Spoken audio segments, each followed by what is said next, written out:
د مبارک دور خلافت مثالی جوړېدل دا اسی نه دي، دا اسی افسانه نه ده یا دا اسی تاویلی ماویلی خبرې نه دي. د مبارک چې د الله جل جلاله پر روی زمین باندې کوم د عدل د انصاف حکومت کړی دی، لس کاله څپسه یا شپږ میاشتې د مبارک دا لویه دورانیه حکومت کړی دی. چشم فلک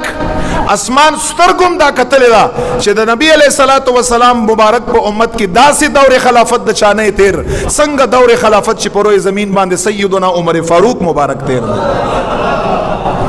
دا چشم فلک دا خبر لیدلی ده، اسمان سترګو د الله په ځمکه باندې دا خبره لیدلی ده. او بیا هغه یو عجیبه خبره چې د مبارک بکله د مدینه منورې د حدودو نه بهر وواته پیدل بغیر د سورلینا، الته خچر موجود و، اس موجود و، خر موجود و، اوخ یا اوخه د سورلی لپاره موجود و. د مبارک به فرمایل چې دغه ټول شیان د قوم د رعیت په فایدو کې استعمال شي. زما له الله تعالی داسې طاقت راکړی زه ګرځېدی شم. مدینې منورې نه بهر یو ځل وواته، دا خبرې ډېره عجیبه ده چې کله واپس راته په سر باندې څادر راچولی دی نور د وجې نه. او نن سبا د زمونږ او د ستاسو د 2 روپو یو مشرانه کوونکی چې د 2 روپو مشرانه کوونکی هغو تاسو پروټوکول وګورئ آګې پیچې اسی هم ارڅه تباہ و برباد کړه او هړپ یې کړه او ختم یې کړه.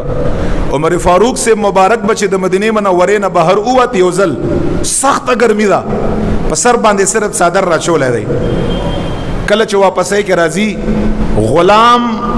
د هغه زمانې به خلکو به ډېر کم او سپک نظر هغه ته که عزت که غلام له ورکړی دی که نه سیدنا عمر فاروق له ورکړی رضی الله عنه. بلال حبشي سی بلال حبشي غلام ابن غلام دی مبارک راغلی دی.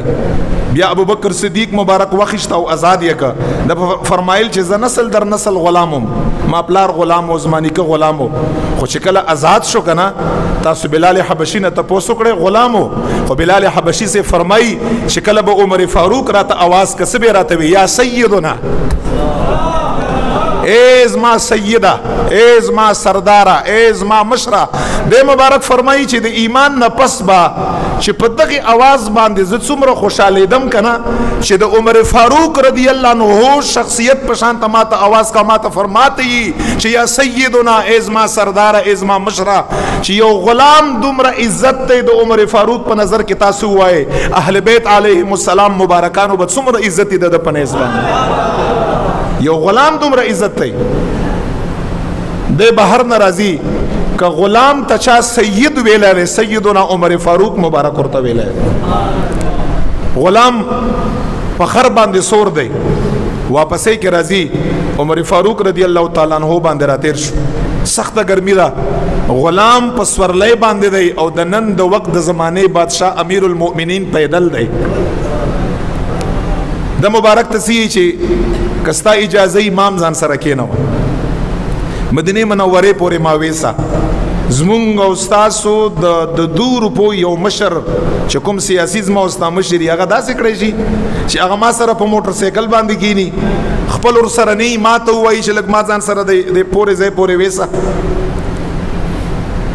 ما ځان سره لږ ویسه مدینې منورې پورې ډېره ګرمي ده. هغه مبارک چې وکړه چې دا خو امیر المؤمنین دی هغه سورلي ورته ودروله او لاندې په ځمکه باندې راګوش.